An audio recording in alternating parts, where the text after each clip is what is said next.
When we study the Hindu scriptures, we come to know about the concept what is mentioned in Hinduism.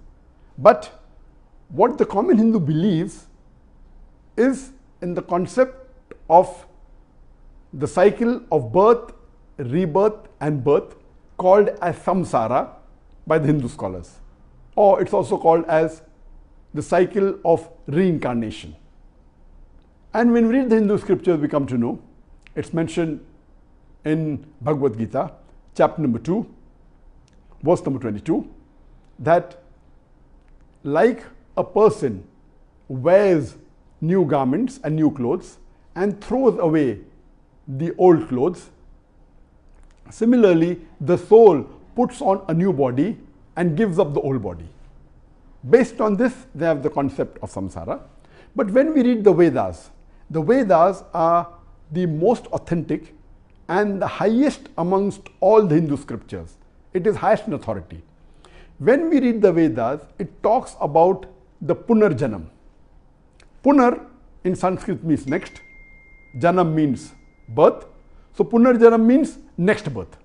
When we read the Vedas, Veda speaks about Punarjanam. Punar means next, Janam means birth. So Punarjanam means next birth.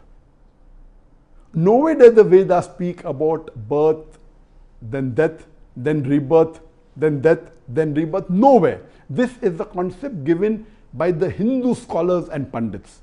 But the Vedas, which is the highest scriptures amongst all the Hindu scriptures, speaks about Punarjanam means next life. They misunderstand and they say it means death, birth, death, birth. It's nowhere mentioned. In fact, it is similar to what is mentioned in the Quran, that we are born in this world, then we die, then we are resurrected in the next life. The Muslims believe in the concept of hereafter, next life, exactly the same what is mentioned in the Vedas.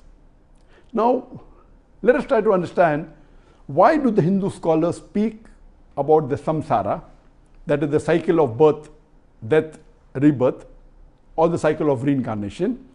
Because they could not justify or could not logically prove that why are some human beings in the world, they are born handicapped, some are born healthy, some human beings are born with congenital defects, some are born rich, some are born poor. So how can God be unjust? So to justify this concept that how can God be unjust by making some people born in a rich family, some in a poor family, some healthy, some with congenital defect, they came with the concept that if a person does sin, in the next life he will be born with the defects.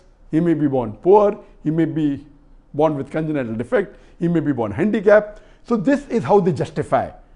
As far as the Islamic concept is concerned regarding why some people are born rich or poor, handicapped or healthy, we'll discuss that later on.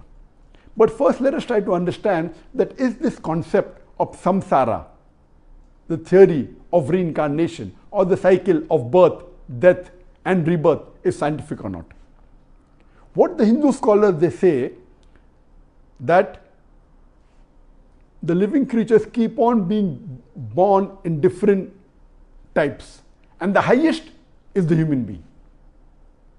And if you do a sin, in the next life you are born with a lesser category and with a lesser degree. You may be born with handicap, you may be born poor. My basic question is that if we compare life, what was 200 years back or 100 years back as compared to today, is the sin in the world increasing or decreasing? Are the criminal activities increasing or decreasing?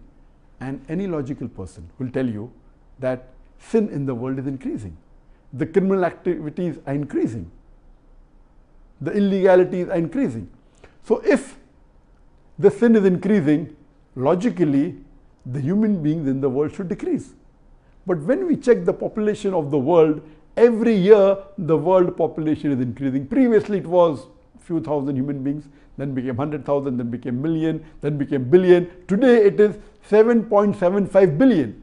So if the sin is increasing, and if they agree that if you do sin, you are born with a lesser category or you are demoted, So human beings logically, they should keep on decreasing in population.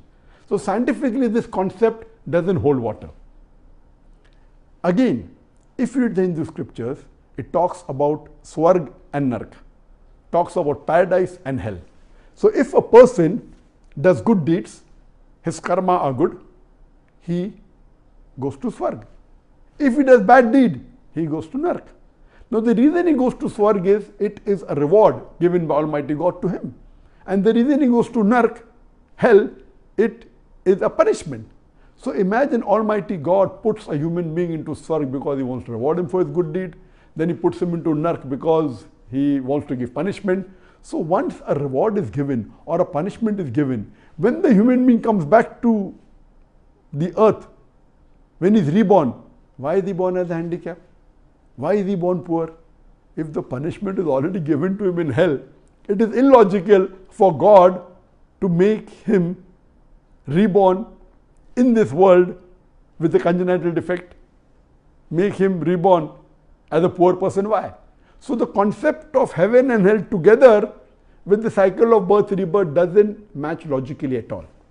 You cannot have both. You either have one of them.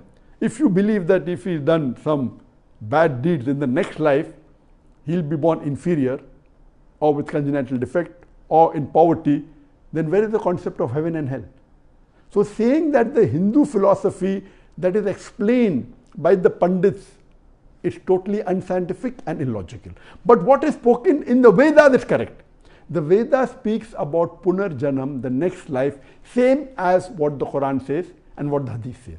So logically and scientifically the Vedas are correct, but the explanation of the Hindu scholars of samsara is against the Vedas, is against the Quran.